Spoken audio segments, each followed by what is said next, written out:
right, well guys, Rusty's back in the garage here. I am putting parts on, getting rid of boxes. So those are all of Rusty's RideTech suspension that I have to finish doing. I've got the 4-link in the rear. Now I need to put the control arms on the front and drop spindles and all that good stuff. So I put in, my wife was really kind, years ago bought me these LED lights. I think they're pretty cool. I think down the road I ended up going with Dapper lights. Dapper headlights are freaking awesome. These are good. They're just an off-brand, and I picked them out online, and I thought they were pretty cool when I bought them, but it was kind of an off-site. So anyway, I would go with the, Dapper for sure if you were buying headlights, but they're pretty cool. Anyway, LED turn signals are in United Pacific, along with the back turn signals. Over here, got the back turn signals, put those in the other day. The only thing I don't have is the backup lights, the LEDs, but they do have, when Danchuk was still around, I bought these from Danchuk. These are actually brake lights that go for where the reflectors were. So those are pretty cool. Got those dialed in, and so gonna start putting Rusty all back together now. So what I'm working on at this moment is, where did I set it? I just had him hand. There we go. Working on the 2-inch drop spindles. Now, I don't remember. I think these are Hyatt's drop spindles, CPP, same sort of thing. When you're going to put one of these RideTech suspensions or any aftermarket suspension on, yeah, it's real easy to bolt things on, but more than likely, make sure to plan for time fitting and adjusting and getting things settled. All of these drop spindles that I've purchased, you have to use emery cloth or really fine sandpaper. I use a little aggressive, and then I go with a really lot finer sandpaper on it. Start out with, what do I start out with? Like 220, and then a little bit of 220 just to get, it's just this ridge right here, and then the ridge right at the end right there that you have to polish down. And once you get that, because the cylinder portion right here and right here is fine. It's weird. It just hits, and you can tell, if you guys can see right there, there's a little bit of rough still right there where it hits. Let me show you how this works. And those of you who have already done this, then you already know what I'm talking about. But so with the bearings, I'll show in another video the numbers and everything for the bearings, but see how that kind of sticks, even though I've polished it down. But then if you get it, I'm getting my right hand here. Put that on there. Oh, come on. So see, this is what I don't want, and I polished this guy a lot. There it is. See, it slips. These exact same bearings, and then once you get it on, like I said, the cylinder itself, once you get past that little ridge, it's fine. Everything's fine. It's just polishing down that little ridge, and just have to make sure, and then see, and it pops right on. So once everything has grease on it, and you have a seal on the back of the rotor, you want to make sure you can actually get it on. You don't get it stuck like that. You have to pop everything back out and stuff. So anyway, I think this was what I wanted. See, it actually fits in. You just have to get it lined up perfect, and it fits right on. The top one, usually what I've noticed with these is it's this little part right here where the carter pin goes through and gets locked in that spot right there. So if you polish that part down and then around the ridges, it usually goes on a lot easier. This one right now isn't doing it. I had it polished down. Let's see here. Let me try this other one, then I'll try that one again. So like I said, when everything's packed with grease and you're trying to get the rotor on, this is a real pain in the butt if you can't fit them on there. So there you go. See, and it slips on there perfect all the way down. It's just getting it past that little ridge that's there. It's kind of hard to do with one hand. Shouldn't be, but it is. But anyway, there you go. It just pops right off.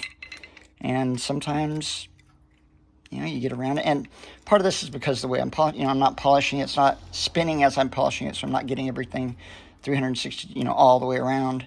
I'm trying to get rid of high spots. I do use a little bit of a paint pen to see where the high spots are to get rid of those. But yeah, so once you get that little ridge down, then it just goes right on. So let's see if I can get it to pop right on. See this? I jammed it on. That's not fun either. Let's see if I can get this one more time here. Come on. Okay, so I'm going to have to take some more off of this one because that's just not going on as well as I would like. So anyway, there you go. And it's on now. I had to rock it back and forth. This is what they look like before you do any of the polishing on them. So if you guys can see where I polished this just around that edge right there. If I can get this off of here now. Yeah, I guess you could, make it, cool it down, shrink the metal down. But if I can get this off with one hand. But anyway, you can see this is where the ridge would be. You can see it pretty pronounced in one I haven't polished down. See, it's that ridge right there. And then there's the ridge at the very end right there that it just does not get stuck on. Will not go past it. All right, so that's what you have to take care of. So give yourself some time to do things like this, and then you also have to either send it to the powder coater or I'm going to use Pour 15 on these. You have to coat it, so it's not just slapping parts together. You have to actually go through and plan ahead, plan for the long term and make sure that once you put it on, you don't really have to take it off again, hopefully, after you get everything taken care of. You're obviously going to be putting things on and off, but I mean, that last time you want to make sure that you can just bolt it up. All right, cool. Back on the project. I'll see you guys. I'm about to put the second coat of Pour 15 onto the spindles here, and when you're putting Pour 15, POR 15, whatever you want to call it, tomato, before you put the second coat on, they want you to do what's called the drag test, and you drag your finger across. See, I have, if you guys can see that, there's just a little trace of black. It sticks, it's tacky, but I don't have a lot of paint on my finger, okay? So it's still tacky, but you're not getting the paint on your finger. That's the texture, that's what they want it to be before you put on the second coat, okay? So you can see right there, see as I drag, there's just a little bit that comes off. See how it's tacky? That's what they're looking for. So time to put on the second coat. Okay guys, back on Rusty here. Front suspension is all taken apart. Well, I'm sorry. The drum brake assembly and everything, it's just bolts and nuts, cotter pins, bolts and nuts, cotter pins. Putting that together, or taking that apart. One of the, I don't know how long these have been in here. This shock, the end of it was just rusted up, so I had to actually cut it off and cut a slit down into it. If you guys can see that. What you're supposed to do is there's a nut that goes on the top, and you put your screwdriver in the top of that, and you just loosen the nut, undo the nut.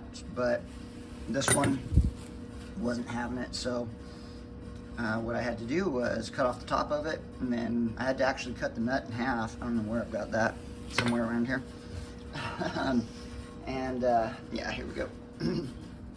And once I cut the nut in half, then I just knocked everything off and came right out. So if you haven't taken the shocks out of a Tri-5 before, they fall out the bottom. So they go up like this, up through the bottom, and there's a bolt that goes in through that side, the left side and right side, and it goes into the bottom control arm, or A-arm. I don't know what's up with that. When I was young, they used to call them A-arms. Maybe just where I grew up, I guess the exact name is control arms, but anyway, it makes sense. It looks like a big A.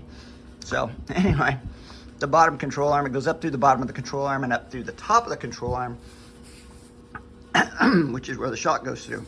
Now, to get the spring off, to get the spring out, right now, the spindle is bolted together, right? So that's holding the spring, the tension, everything on the spring. When you undo the spindle, you don't want it to, obviously it's extremely dangerous. There's a lot of there's a lot of tension on that spring. So it's gonna wanna pop out, and I'm sure you've seen a lot of videos or things on Instagram where someone wasn't prepared and tried to pry it out and it shot all over the place or hurt them or did something like that. So a couple different ways you can do that. One, you can have the vehicle on the ground, put a jack up underneath it, 2-ton floor jack,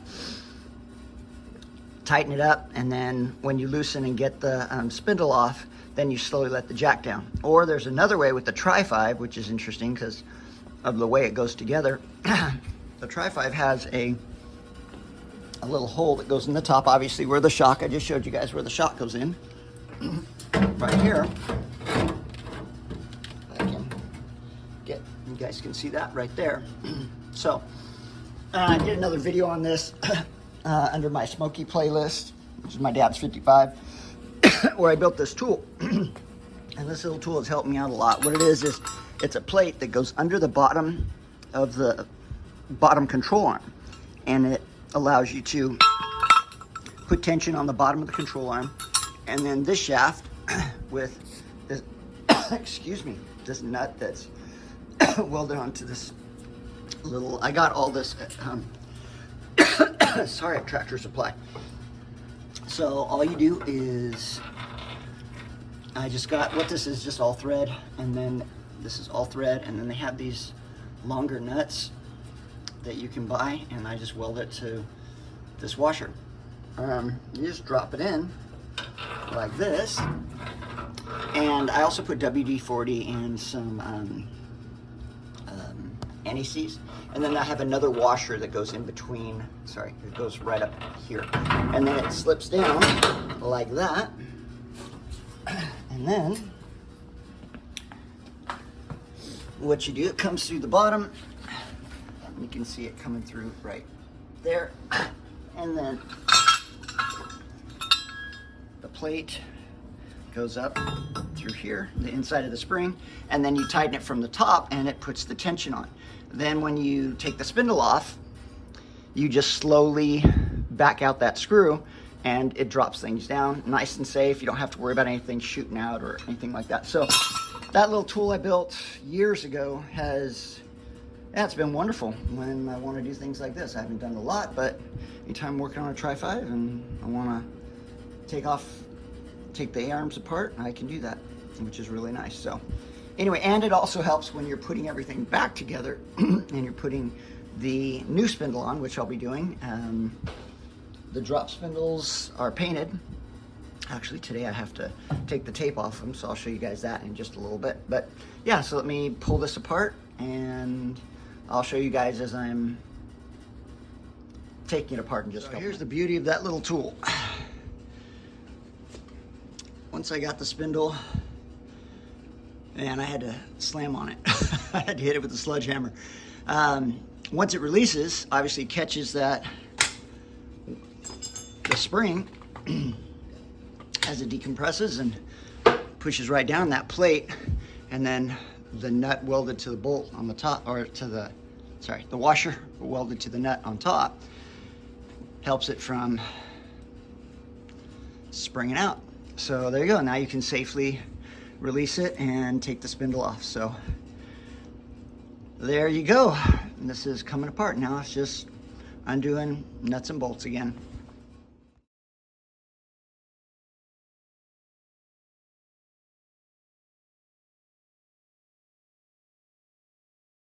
All right, when we are installing, this is the bottom control arm, is the driver's side. They do have this, not white. I just used paint pen and then got some brake clean, wiped it off just so I know, but it's nice. They stamp D for driver's side and P for passenger side right there. So, putting in the ball joint. So, really misleading here because really like the RideTech stuff. However, sometimes their direction's a little off on a couple, like the grammar and stuff. But anyway, neither here nor there. So what it does, it's showing the ball joint going in with the lip, or if you guys look at it here, if we're looking at the ball joint, it's showing it like that, right? Correct? Everybody see that? There's the bottom of the control arm, and there is that little, there's the front face, right? Not the open part. Well, the interesting thing is, if you try to do that way, slipping it in, the holes don't line up at all for the bolts, at all.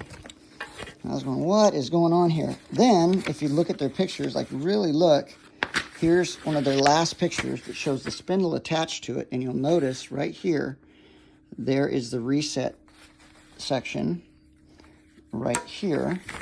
This reset section goes to the outside. So it's actually a 180-degree flip from the way it is in the picture, right? So the picture has it sitting in like this, and yet this picture, so this diagram, sorry, not picture, but this diagram shows it going in like that.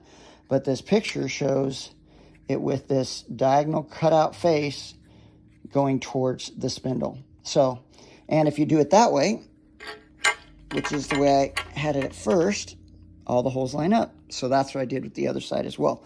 There are 2 holes on the outside right here. I don't know what they go to. maybe it's for another type of control arm. You can see there is an opening right here, and it's not where the sway bar mounts to this piece right down here on the control arm right here. So that's got to be the only way it does it, and I'm not quite sure what those holes on the end go to, but yeah. So, and then just like the top control arms, you're going to torque the nuts down to 25 foot-pounds. Okay, cool. And I'll talk about this a lot in on my Smoky videos.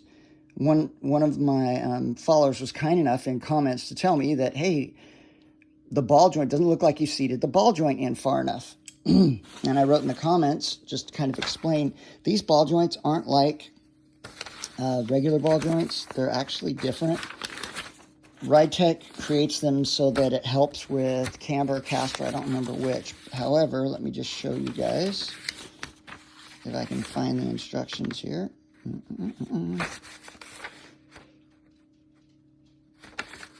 Okay, here we go. So when you get this ball joint put in the upper ball joint, right? This is your lower, but the upper one is extended. It has a longer, and actually these as well, has a longer shaft on it, right? So this is what it says. Due to the shank of the ball joint being longer, the ball joint boot is designed to seal on the ball joint shank. It does not seal against the spindle. When assembling the control arms, tighten the cross shaft bolts and create care and drag. No, anyway, that just talks about that. Let's see here. Okay. Attaching the spindle to the control arms. These control arms use a tall ball joint. The boot will not touch the spindle. This is normal. Okay. So just so you guys know, and that's 45 foot-pounds to tighten it. That's why, if you guys look at the video, you'll notice that video, and then the one when I get done here with Rusty, putting everything together, you'll notice that you can still see the shank or the shaft of the ball joint sitting up above the spindle. Well, it's designed to be that way. Okay, so just showing you guys. All right, this one is fully assembled and torqued down to 25 foot-pounds. I marked everything off, wrote 25 foot-pounds, so that is good to go. And I'm going to do now the driver's side. So moving forward. So the longer bolts, there's in the bottom control arm or A-arm, the longer bolts go to the thicker end. So there's going to be a longer bolt on the driver's side, longer bolt on the outside, and a longer bolt on the inside, and then a short bolt on the inside, on the outside, and a short bolt on the inside. Also, the best thing to look at is the thickness of the crossbar that goes here. One's a little thicker, that's where your longer bolt's going to go through. The one that's a little thinner, that's where your short bolt's going to go through. I guess that would be why. So, yeah, just a little song.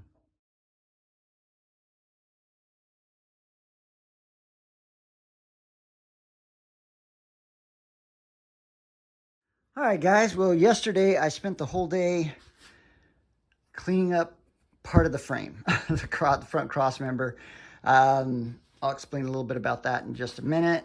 So yes, that's what I did. I cleaned it up and painted it got it all painted in there and painted the cross member here and over on the driver's side as well. So I don't think I've talked about it on any of my videos yet, especially on the Rusty videos, but when I get done putting the suspension on, I'm going to fix a couple little small rust holes that are in the, or rust areas that are in the driver's side floor pan. I think those are the only places that they are. And then I'm going to be putting Rusty up for sale. The reason I'm going to do that is I have Grandpa D that I'm working on, and which is my 72 C10 truck, which is my grandfather's. I've got my dad's 55 Chevy that I'm still working on, two-door hardtop, which is smoky. And I want a car that I can drive. It's to get Rusty the way that I would want him to be is going to take me a lot more time and money, years. And I've already had him. I've been his custodian for 10 years, and I haven't gotten done what I wanted to get done, just time and money. And so I'm getting him ready. Hopefully the next person that purchases him will be able to, I'll have him, suspension will be all dialed in, and they'll just need to do drivetrain and electrical. And then he should be ready to go. And master cylinder, and if they wanted to put mini tubs in and stuff like that, frame bracing kit. So I have the Art Morrison frame bracing kit. It's not installed, but I have it ready so it can be installed. Just a whole bunch of stuff. If I wanted to finish him, I would be taking the body off of the chassis, and I'd be doing the chassis reinforcements, much like I did with my dad's, just a lot stouter with this guy. And then I'd be putting in the mini tubs that I've already purchased. They were purchased years ago from Dan Chuck. I'd put Dakota digital lights in. I'd LS swap them, and just a whole bunch of things I wanted to do. I don't have the time or the money to do it. So, yeah. So anyway, while I was taking, this is what leads to what I'm talking about here. So while I was taking the suspension apart, I don't know, 2 years ago, when I had the front end off, I cleaned off the front cross member, took all the paint and grease off of it. Well, it's been sitting there and started to get some surface rust on it. And I don't want to just slap new parts on something that there's, surface rust or starting to cause some problems with. Didn't cause any problems, but I just didn't want anything to happen there. I want it to look a little cleaner. But I also didn't want to put something like Pour 15 on, because the next owner might want to, like I would have done, had it powder coated, stripped and powder coated. So I tried to, any area that had been sanded down to bare metal, I used VHT epoxy paint, which is nice. So I went in and sanded everything down, and then I used the epoxy, and then I went back with the VHT flat, and I shot it with the flat. So it gave me a chance. So now underneath the bottom of the cross member, and it's not like powder coating, so all the inside isn't done, but at least the bottom and everything is taken care of, and I've been able to paint the inside, so that's all good. So when I put the new control arms on, it will look a lot better in here. And hopefully the next owner will have a nicer engine compartment. So if they choose not to do the frame kit at this time, they can drop an engine in and just get going. So anyway, and I have the original 283, and it was really cool. It's a 283 with the factory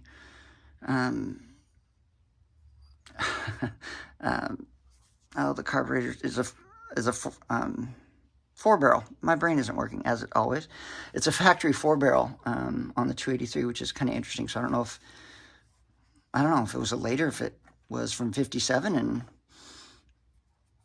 and it wasn't the factory one, and 57 they put another one in. I don't know, but I don't know if the engine had problems and they got something. I honestly don't know the history, but I do know it's a 283 that was in it, has a factory 4-barrel on it with Quadrajet, and I had that rebuilt years ago, at least the Quadrajet, and the engine ran like a top when I bought the car. It's just the transmission was shot. So anywho, so that's done, and that's the spiel. So today is time to put those parts all back on there. The spindles are done. I use Pour 15 on them, and then once I get done with the Pour 15, I use the VHT epoxy on them again. Or I use chassis and roll bar. I don't remember which one of those two. So these guys are ready to go. They've been painted and are solid, so time to get moving. All right, both the control arms are on. The passenger side and driver's side, they both sweep rearward. So the back of the car is this way. It's going to sweep down this way. You can also see it says P on here. And the upper control arm does the same thing. It sweeps back, so the longer end is on the front, and then the shorter end's in the back. It has a tilting angle. So, all right, those guys are in. Now, we need to put the coilover on. To get the coilover in, and I'll show you in the directions, we have to go in and we have to relieve or take out little right there. That little guy, and then we're supposed to drill it out. So let's go look at the directions here. Climb up and under here. Ugh. Man, having a Max Jacks makes a huge difference. Okay. Turn on some lights here. See what we're doing. Okay. So here we go. We're going to remove the flange, and then we're going to drill a 3/4 hole. So the flange is right here. So I've got to pop that guy out and then drill a 3/4 hole on the top of that.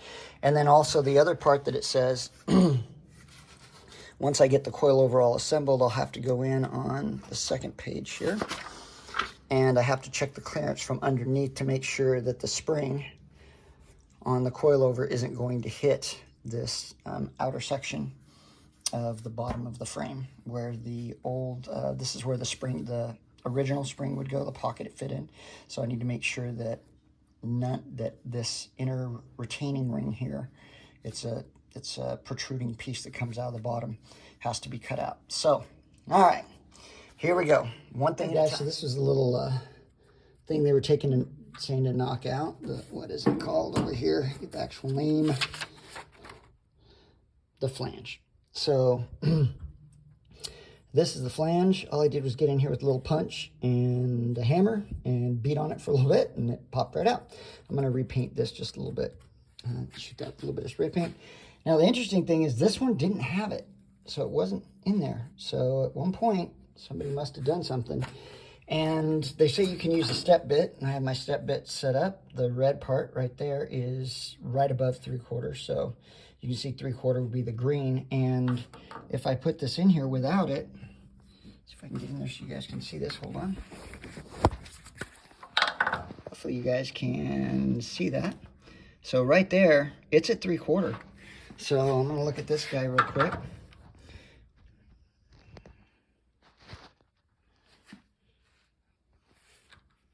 So this side looks like I'm just off 3/4, just a little bit. So you can see the green still sticking through there. So there we go. I think we are golden now. There we go. And yeah, so I'm going to give that a little paint, and then I'll put the coilovers together. The instructions for the coilovers are, RideTech does a great job of, with their instructions as far as showing diagramming and things, except for every once in a while there's just like a little thing. But 90% of the time, everything's really, really good, does a good job. So I'm going to fit this in, and then once I get it attached, that flange I was showing you at the bottom here, or at least in the instructions I was explaining, is right under here. So that, oops, that's what it's talking about right there. Okay, so I have to check and see, and I might have to, I don't know, somehow get in there with a flap disc or something and grind that down if it's hitting the spring at all during the movement of the A-arms up, or the control arms up and down with the spindle in it. So, but for right now, let's go ahead and install those coilovers. All right, so here is the coilover. I honestly don't remember if I already assembled this, because I just got out of the box, but I think what I did when I was doing the rear end, putting in the 4-link in the rear end, is I just assembled all of them. Let me go through a couple of things that you'll need to know. First of all, this top, there's a little Torx threaded nut, right, or a screw right there. You need to take that out. be very mindful of where you put this. I got careless, and after I took it apart on the other one, I already have the other one on, I set this down and I forgot that it'll fall right out like that. Moved it over and didn't have the screw in there anymore. So it does fall right out, so be careful with that. Once you have that undone, then you can just, unless you are assembling everything all at one time. If you're assembling everything all at one time, then no big deal. But if you are, then this kind of shows you the steps. They have a blowout in the instructions explaining everything, a diagram. But these guys right here, so this portion right here, this portion is going to go on underneath the frame, and then above the frame like this, and then this guy goes on top of that. You have your nylock, and then on top of the nylock is your spring setting. Okay, and one other thing, when you are putting this guy together, make sure that you put anti-seize on parts. Even though you're going to have Delrin bushings, they have Delrin bushing up at the top for the spring, where the spring touches the bracket, and the bottom where you have your nut that obviously compresses the spring. Make sure to put anti-seize on anywhere you have steel and aluminum together. It will end up galling on you or binding on you if you don't put some of that on. So just make sure to put, remember guys, if you are using this stuff, anti-seize, that it gets everywhere. So make sure to have some rags with you before you do that and stuff. So was already anti-seize, and it was this color, my silver not what did I say, antifreeze, anti-seize, right? So anti-seize lubricant. There was already some on here, and it was the same color. So I'm thinking that I did this just years ago and then put everything back in the box. So that's what I'm thinking. Anyway, once you get this all back together and it goes up into the vehicle, let's see, there we go. I'm getting anti-seize on there. This cone shaped piece right here is going to go up into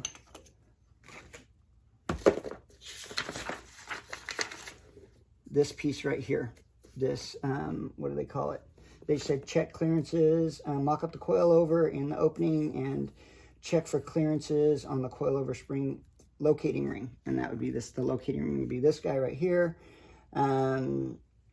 Check clearances between the upper factory spring retaining lip and stud top base. Okay, allowing this to hit could cause the shock. So the stud base is going to be, I believe, this guy right here. So if this stud base, and maybe I'm totally off base by saying that, but here is our stud. This would be the base of it. I don't think that they want you to remove any part where this cone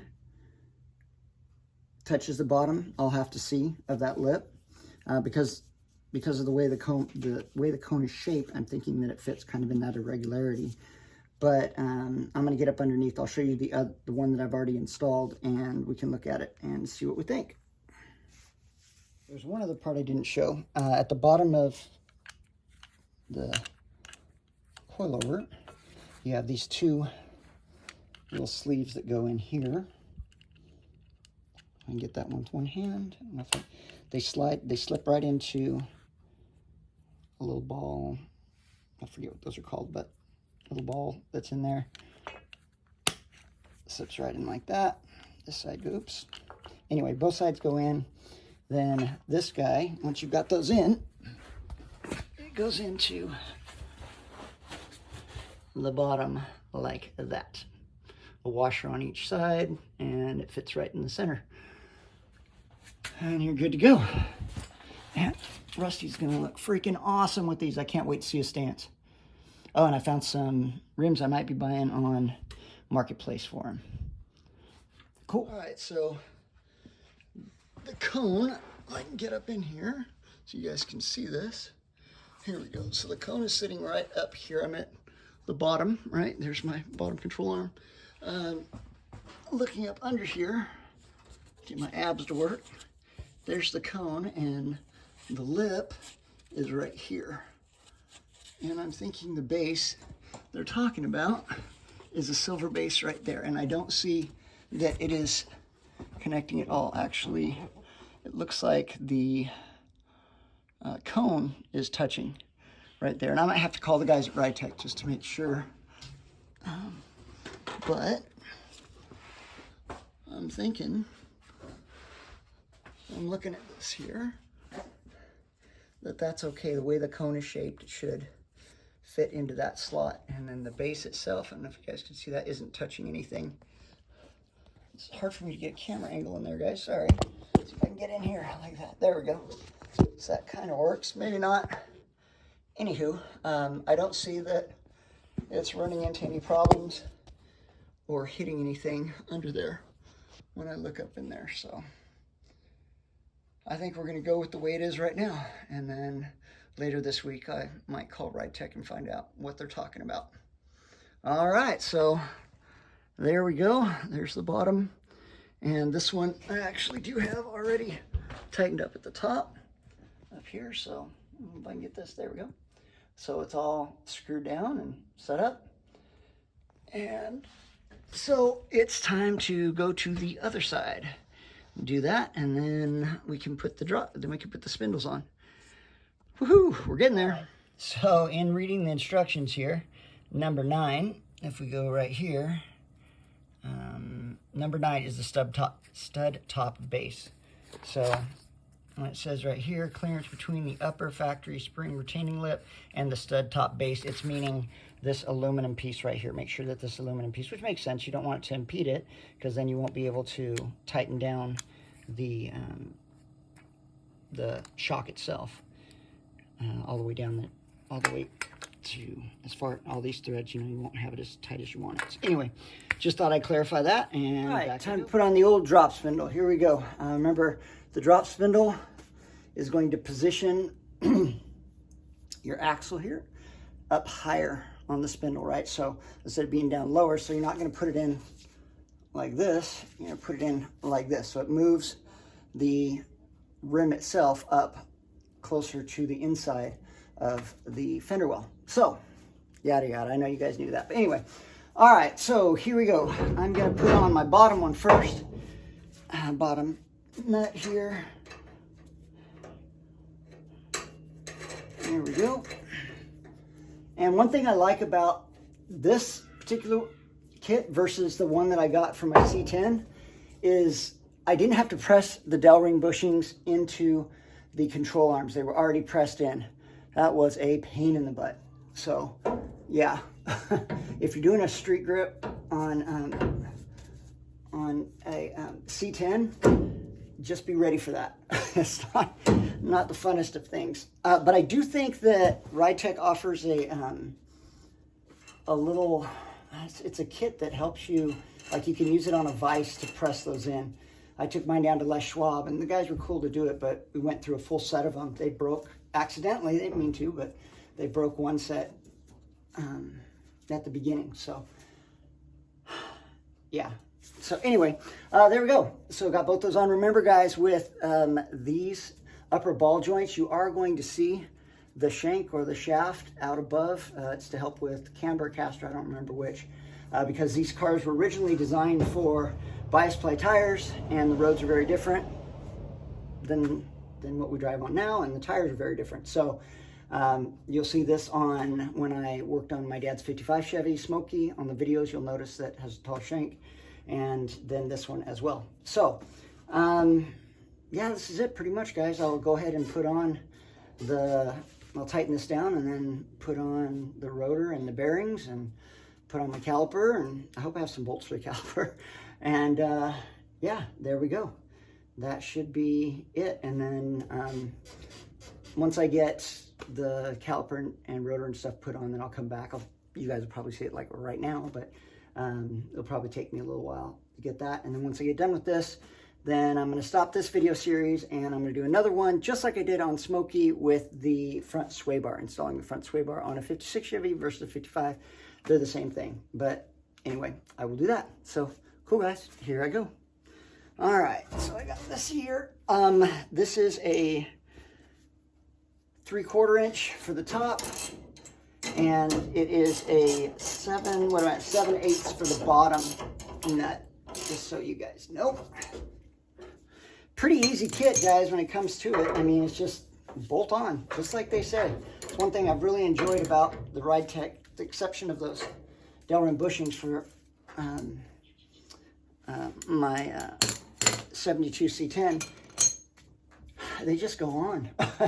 They're really well engineered. Yeah. Oh, when you are installing this kit and you take off the shims, make sure to remember which shims go on which side. You're going to use those factory shims again until you can get it to an alignment shop. So make sure to remember those. You do use the factory hardware with the exception of the ball joint bolts that go into it, and the bolts that are supplied for the coil over itself. And then don't forget to grease your ball joints. And I'm not putting Loctite on the nuts down below or anything right now because I don't know if the new owner is going to, like I said, powder cut the frame, take it off or not. So I'm just going to snug everything down real tight. Not final torques on those. I did the ball joints because, I mean, hey, you know. Yeah, that's it, man. Look at that. Freaking awesome. Now I'm going to take the drag blanket stuff apart and clean all that off and repaint it just so it looks good for the next person. I don't want them to deal with all the nasty crap. My goal for Rusty was to exactly that. He was going to be my Rusto mod. I thought of that years and years ago, and I saw some guy on Instagram with the tag Rusto mod. Now, hey, that's mine.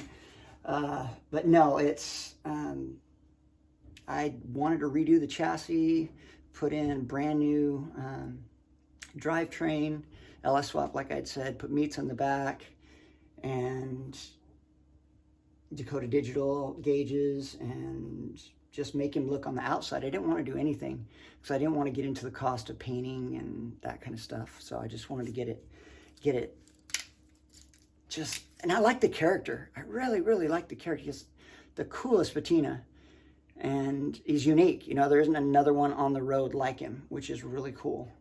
So I hope the new owner is able to enjoy him, and hopefully I can sell him sooner than later. And I want to get a between 2000 to 2004 Z06. When I graduated college, I remember that was in 2000, and there was a guy at the company I used to work at that had one, and man, that was cool. I've loved Corvettes since I was a little kid, but and Tri-Fis, two of my dad's first cars. He had a 55 Chevy, and then when I was growing up, he had a 1969 convertible Corvette with the original 427 4-speed, and that car was nuts. He had a Crowder cam in it, and I remember sitting in the back of it, and I was so small I could fit into that back area where the convertible top would go in, and just listening to it and rattle. It's just the coolest thing. I think my favorite car ever, if I could have one car, like my favorite car, is a 1967 Corvette Stingray hardtop, not the convertible. When I was in junior high school, lived with my aunt and uncle, got to do the Fresh Prince of Bel-Air kind of thing. It was really nice. My aunt and uncle let me live with them, and my cousin Jeff. And there was a guy down the street. His name was Dale Curtis. Super nice guy, kid at that time, but man now, my age, old. And his father had a 57 Chevy, had, I want to say, like a 70 Corvette or 71 Corvette, and then couple other vehicles. Then he had a 1967 black on black 427 that was his wife's car, and it was sitting under an oak tree. And I remember I was, just going into high school, and I was held back, so I started school late and stuff. So I was 15, and he'd let me go sit in that car, and I would go through the 4-speed gears, and it had power windows. I mean, it was I can never pay for it now, but man, I just remember sitting there. I love everything. I love the way that the doors go into the roof, the Stingray, the hardtop, the way the back window is, and just everything. It's a unique, beautiful car. But anyway, now I'd be happy with the Z06. It'd be pretty cool if that works out. But for right now, pretty stoked to have Rusty. I'll keep working on them until somebody wants to buy them, hopefully sooner than later, like I said. But if not, then I'll put the mini tubs in and just keep working on them until I can sell them. So cool. All right, back on I go.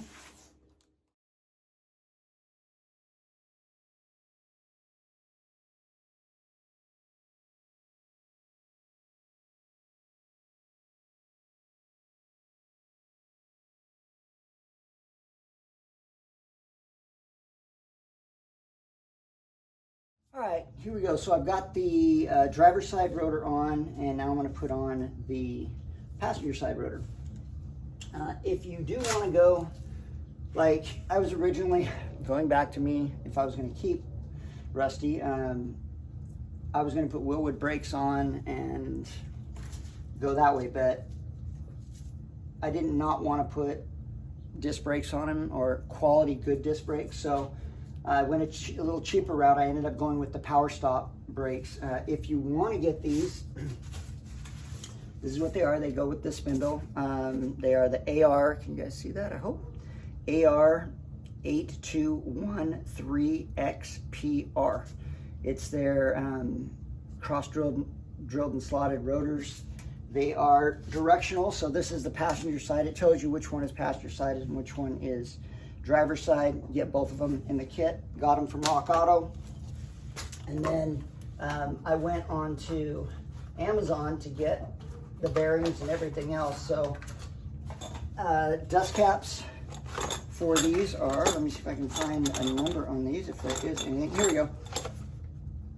So the dust cap are from Dorman, and they are 618102.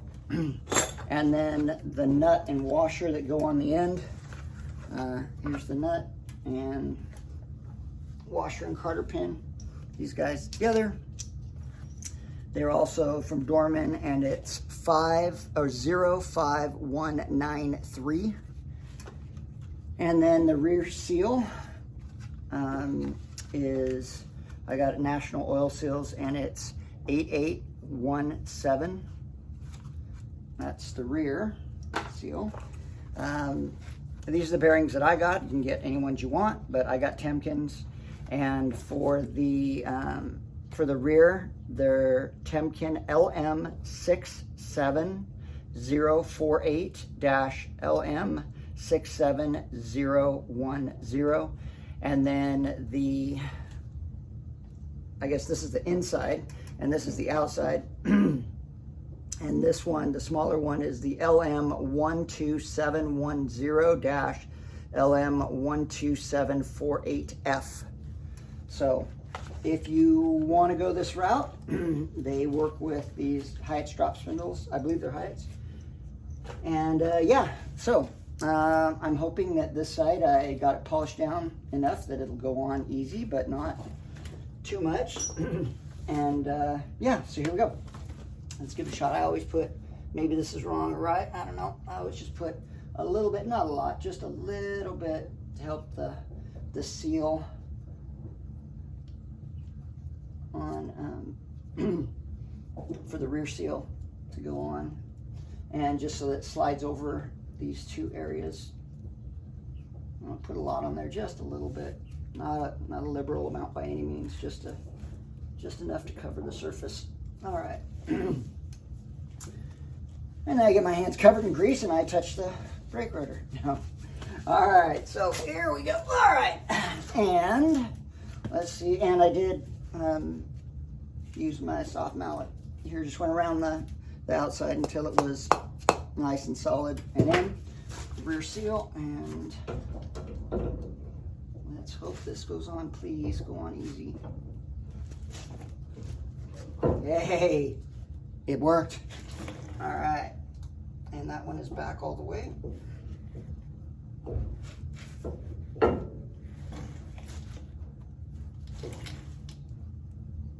Yep, we are good. Okay, now let's hope that this little guy, this was the one I was worried about. These little guys are finicky. This front end, there we go, it's already starting to go wrong. All right, come on. All right, there we go. We are good to go. Golden. I like, oh, my line's cutting out on me. Come Come on, light, come back. No, that one's done. All right. And this is it. Now, Power Stop also has a caliper. I went with it's a single piston, but it's their upper grade caliper, and then you get the high-end pads. I think it'll stop this on a dime. I mean, unless the person's like really going on autocross or something like that, these are gonna work just great. So yeah, got the upgraded brake pads, they're extreme pads, whatever they are, and then they go with the powder coated. I got a red powder coated caliper that I'll be putting on, and that's about that. So I guess I'll come back I'll show you guys once I get the caliper on there. And I'm just gonna go down just like you normally do, just tighten it down, spin it front and back, tighten it tight, and then back it out to the next slot that you can get the carter pin through, as long as it still rotates, and you're good. All right, thanks guys. I'll see you. Hopefully we'll be putting the calipers on. All right, so there's always something you forget, right? Well, this time, let me show you the rotors that I got here real quick from Power Stop. So here they are. Good size piston, they're powder coated. I just wasn't thinking, I've got to get in touch. When you buy the drop spindles from RideTech, you have to figure out what kind of brakes you're going to use, because you're going to need the mounting plate, and it's going to go on the back, right? So I don't remember well, I know obviously the bleeder needs to go to the top, but I don't remember. I'm going to have to look online and see if the piston goes to the outside or inside. Either way, you need the mounting bracket that comes off of here. So I'm going to give the guys at Hyatt's a call tomorrow and find out what they say. I remember I did have to buy one from my father's for Smokey. So maybe I'll look back on my videos and see where I bought it from. I think CPP is the one that makes them. I'll have to see. And then order those, then I can finally put these on. But that's going to kind of put an end to this little video series. And yeah, sorry, I got the lights behind me there, guys. There you go. A little easier there. All right. So please check out the other YouTube channels I have listed below. And yeah, thanks for checking out the video. I appreciate it, guys. And we will see you guys on the next one. The next video I'm going to make is going to be the sway bar. Putting the front sway bar on this guy. And I think when I did Smokey's, I had the front end off. And if I remember right, there's a rivet I have to take off up here on the front. So I might have to take the front fenders off. I'm hoping not, but we'll see. So, all right, guys, till the next video. Thanks for checking it out. See you guys later.